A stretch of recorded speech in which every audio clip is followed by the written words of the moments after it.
actions have changed the world.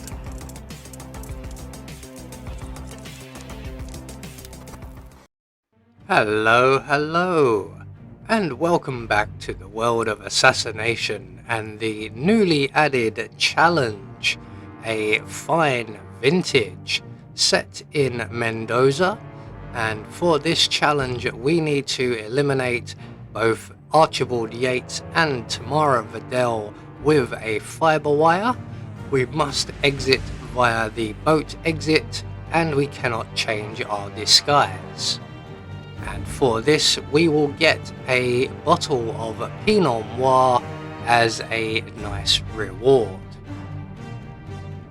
So for today's challenge we'll be starting as the waiter, and we're going to be bringing with us an enigmatic vial of poison, a fiber wire and our silenced pistol. So right from the start and off the bat, we require a bottle of Pinot Noir, which is why we're here in the first place, and that can be located in the storage room in the corner there. So we're going to grab that quickly, make our way back to the bar. We're going to serve at the bar and add our poison to the glass. And you can see just approaching, coming down the stairs, is Tamara Vidal and Diana Burnwood, along with Tamara's bodyguard. Now he is quite important. So we're just going to serve Tamara her poison drink. Certainly, ma'am. May I present the House Cabernet Sauvignon? Psst, care to try something special? Yes, ma'am. I managed to find a bottle of our 2006 Pinot Noir, inspired by wines from the Our Valley. Medium-bodied and fruit-forward, with an aroma of cherries and raspberry. It's to die for. Pinot, you say? Maybe just one glass. Need to keep my wits about me.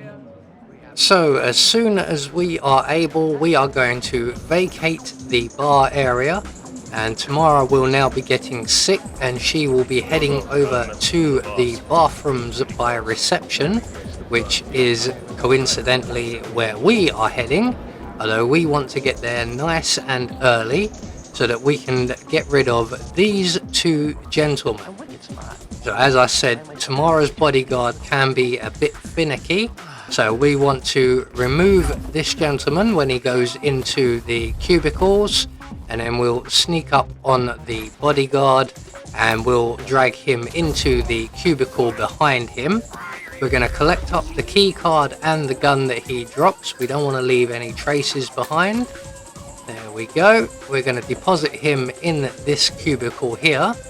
And then we're going to wait by the door to reception for Tamara to arrive. We're going to let Tamara walk past us. We're going to close the door behind her, pull out our silenced pistol, drop it on the floor, follow Tamara into the toilet cubicle and close that door behind us as well, all hopefully before the bodyguard sees anything.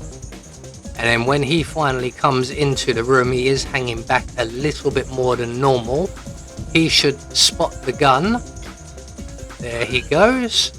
So he's going to remove the gun to the security room, which is just around the corner.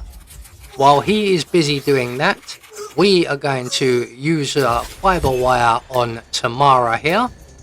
And when the guard moves away off into the security area, we are going to move Tamara from this cubicle, just in case anyone decides to use it, into the cubicle with the bodyguard in it. And this again is just in case Tamara's bodyguard decides to have a nosy around and possibly stick his head in the cubicles.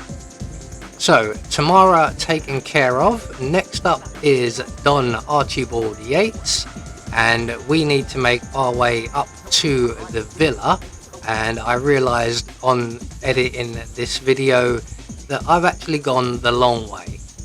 There is a much quicker route to get up here, but I didn't think of it at the time.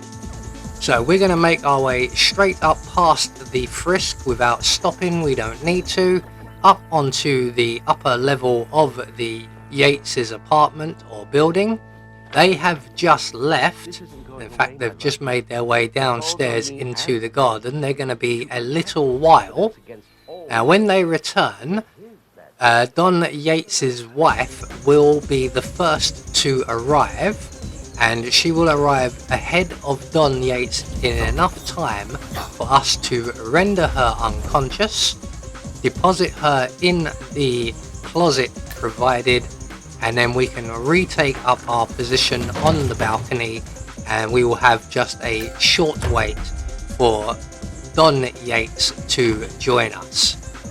So once Mrs. Yates is safely tucked away, we're going to make our way back out onto the balcony, pull out our fiber wire. Don Yates is already on his way. In fact, he's now here. So we can just bust through the doors, eliminate our target with the fiber wire. We're going to leave him in the closet with his wife, and whoever discovers them is going to have the shock of a lifetime.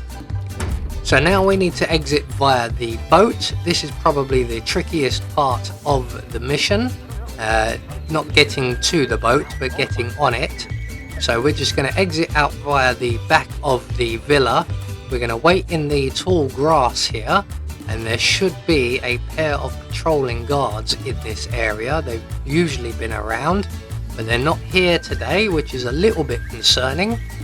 But we're going to make our way across the path into the tall grass, down to the boathouse and in through the window, where we will catch the boat keys, the crowbar, and then we're going to turn on the radio before ducking back out of the window. That's going to get the attention of one of the two guards, and when he comes in to investigate, we really should have turned the radio off ourselves.